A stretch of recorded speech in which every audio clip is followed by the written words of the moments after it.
ओम शांति। आज के वर्तमान समय में हम सभी जानते हैं कि समस्त संसार का हर मनुष्य जो भी कर्म कर रहा है या कह सकते हैं जीवन यापन हेतु जो भी एक्टिविटीज कर रहा है उसका मेन गोल कहें या फिर पर्पस ऑफ लाइफ कहें, वह है ही सच्ची खुशी को जीवन में प्राप्त करना। पर वास्तव में सबसे बड़ा सवाल भी यही है कि क्या हम यह जानते हैं कि सच्ची खुशी क्या है, वॉट इज रियल हैप्पीनेस।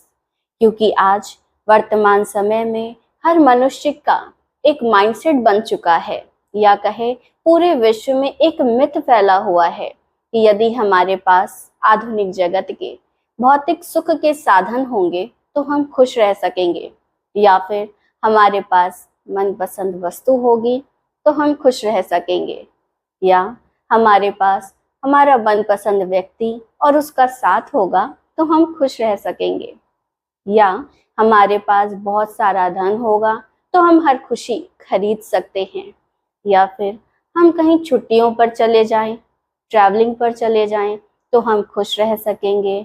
और साथ ही साथ आजकल एक नई विचार इस विश्व में फैलता जा रहा है कि यदि हम संयुक्त परिवार से निकलकर एकल परिवार में चले जाएं तो हम खुश रह सकेंगे। पर अब भी सवाल यह है कि क्या इन इच्छाओं की पूर्ति के बाद भी हम अपने जीवन में उस सच्ची खुशी का, उस वास्तविक खुशी का अनुभव कर सकेंगे?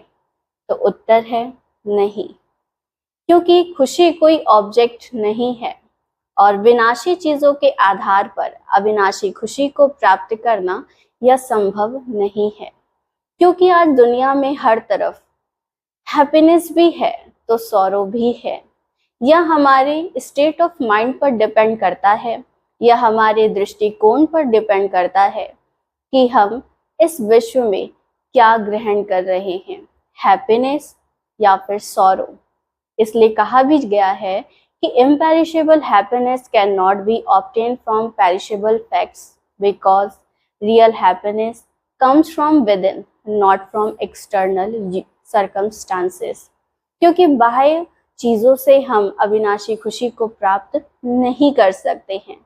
इसलिए कहा भी जाता है कि यदि हमारे जीवन में यह दो चीजें हों तो हम अपने जीवन के हर पल का सुखद अनुभव कर सकते हैं, साथ ही साथ उस सदा काल के सुख को भी प्राप्त कर सकेंगे, उस वास्तविक खुशी को भी प्राप्त कर सकेंगे जिसके लिए हम सदैव ही इच्छुक रहे हैं।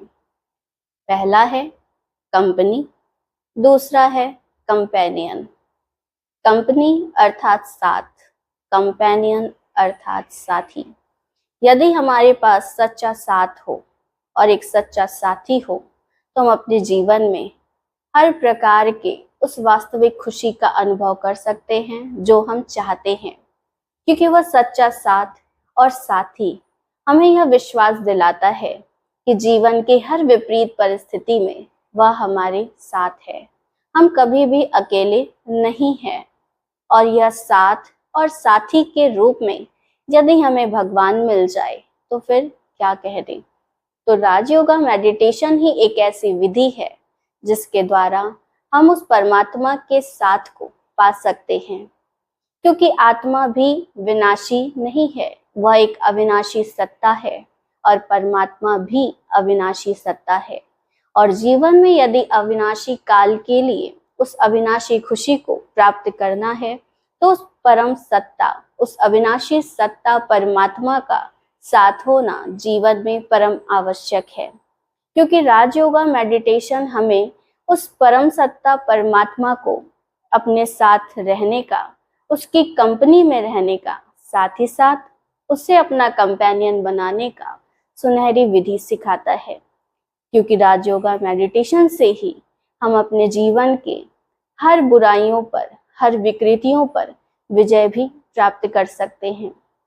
राजयोगा मेडिटेशन के द्वारा ही हम जीवन में संतोष और सुख का भी अनुभव कर सकते हैं। साथ ही साथ हमारे अंदर एक आत्मविश्वास भी जग जाता है, जिससे हमारे अंतर मन की ज्योति भी जागृत होती है। साथ ही साथ परमात्मा समीपता का भी अनुभव होता है, जिससे हमारा जीवन संपूर्ण बन जाता है। इसलिए आज से ही यह दृढ़ संकल्प करें कि हम सदैव ही खुश रहेंगे और सब में खुशियां बांटेंगे और उस परमपिता परमात्मा के कंपनी में रहेंगे भी और उसे अपना कंपेनियन बनाकर रखेंगे। अच्छा, ओम शांति।